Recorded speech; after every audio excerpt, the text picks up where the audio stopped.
National investigation agency यानी कि NIA ने गुरुवार आधी रात से 13 राज्यों में popular front of India PFI के कई ठिकानों पर छापेमारी की, जो अब तक जारी है। टेरर फंडिंग केस में हो रही इस कार्रवाई में PFI से जुड़े 106 सदस्यों को अरेस्ट किया गया है। मीडिया रिपोर्ट्स के मुताबिक गिरफ्तार होने वालों में संगठन प्रमुख ओमा सालम भी शामिल हैं। NIA और ED की यह कार्रवाई उत्तर प्रदेश, केरल, कर्नाटक, आंध्र प्रदेश, तेलंगाना, तमिलनाडु, असम, महाराष्ट्र, बिहार, पश्चिम बंगाल, मध्य प्रदेश, पुडुचेरी और राजस्थान में चल रही है।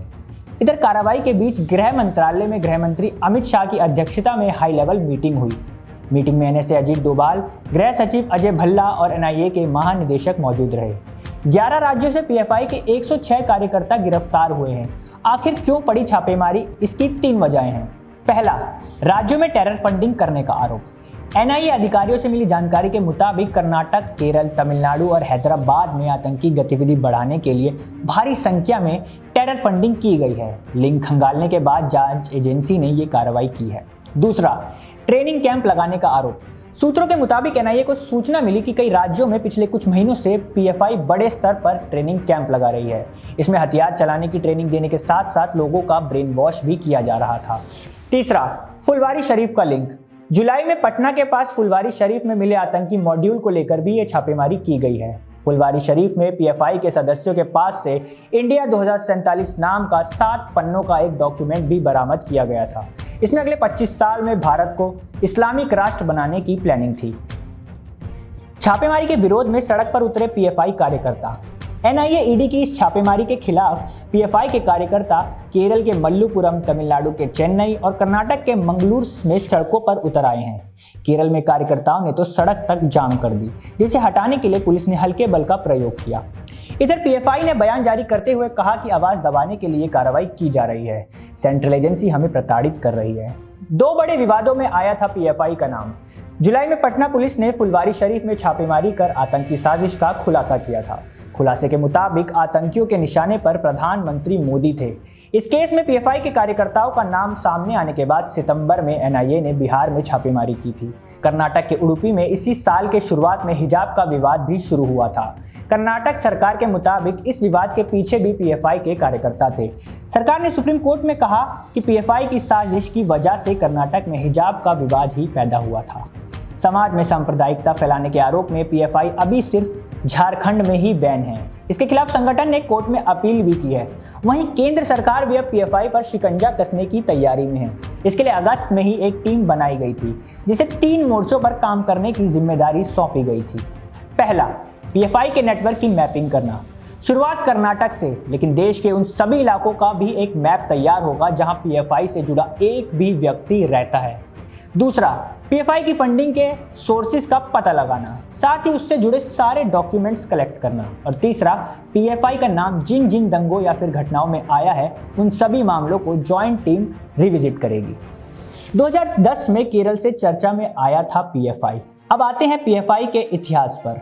PFI सबसे पहले चर्चा में आया था 2010 में, केरल में प्रोफेसर TJ जोसेफ का हाथ काटने की घटना के बाद। प्रोफेसर जोसेफ पर एक प्रश्न पत्र में पूछे गए सवाल के जरिए पैगंबर मोहम्मद साहब के अपमान का आरोप लगा था। इसके बाद आरोप है कि PFI कार्यकर्ताओं ने प्रोफेसर जोसेफ के हाथ काट दिए थे।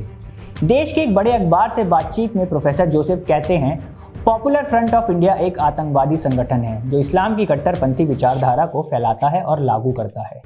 उनकी सभी गतिविधियां, जिनमें 2010 में मुझ पर हमला हुआ भी शामिल है, ने समूचे भारत में आतंकी की एक लहर पैदा की है। उनकी सभी गतिविधियां, जिनमें 2010 में मुझ पर हुआ हमला भी शामिल है, ने समूचे भारत में आतंक की एक लहर पैदा की है। ये संगठन लोगों के शांतिपूर्वक जीवन और देश की धर्मनिरपेक्षता के लिए खतरा बन गया है। 2007 में बना था PFI। 20 राज्यों में कैसे फैला? PFI की जड़ें 1992 में बाबरी मस्जिद विध्वंस के बाद मुसलमानों के हितों की रक्षा के लिए खड़े किए गए आंदोलनों से जुड़ती है। 1994 में केरल में मुसलमानों ने नेशनल डेवलपमेंट फंड यानी कि NDF की स्थापना की थी। स्थापना के बाद से ये NDF ने केरल में अपनी जड़ें मजबूत की और इसकी लोकप्रियता बढ़ती ही गई और इस संगठन की सांप्रदायिक गतिविधियों में संलिप्तता भी सामने आती रही। साल 2003 में कोझिकोड के मराड़ बीच पर 8 हिंदुओं की हत्या में NDF के कार्यकर्ता गिरफ्तार हुए।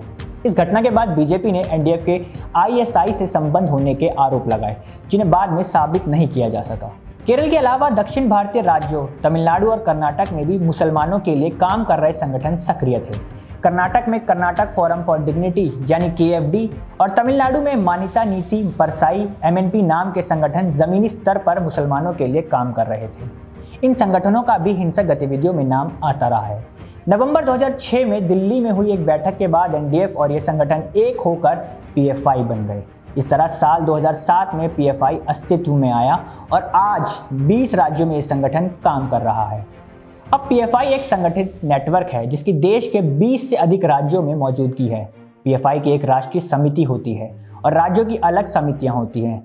ग्राउंड लेवल पर इसके वर्कर होते हैं। समिति के सदस्य हर 3 साल में होने वाले चुनाव से चुने जाते हैं। 2009 में PFI ने अपने राजनीतिक दल SDPI यानी कि social democratic party of India और छात्र संगठन CFI यानी कि कैंपस फ्रंट ऑफ इंडिया का गठन किया था। जैसे जैसे PFI का प्रभाव बढ़ा, कई राज्यों के अन्य संगठन भी PFI के साथ जुड़ते चले गए। गोवा का सिटीजन फोरम, पश्चिम बंगाल का नागरिक अधिकार सुरक्षा समिति, आंध्र प्रदेश का एसोसिएशन ऑफ सोशल जस्टिस और राजस्थान का community social and education society, ये सभी संगठन PFI का हिस्सा हो गए। देश भर में आधार बनाने के बाद PFI ने अपना मुख्यालय भी कोझिकोड से दिल्ली में ट्रांसफर कर लिया। अब PFI देश के अधिकतर हिस्सों में सक्रिय है, लेकिन इसका मजबूत आधार दक्षिण भारत में ही है।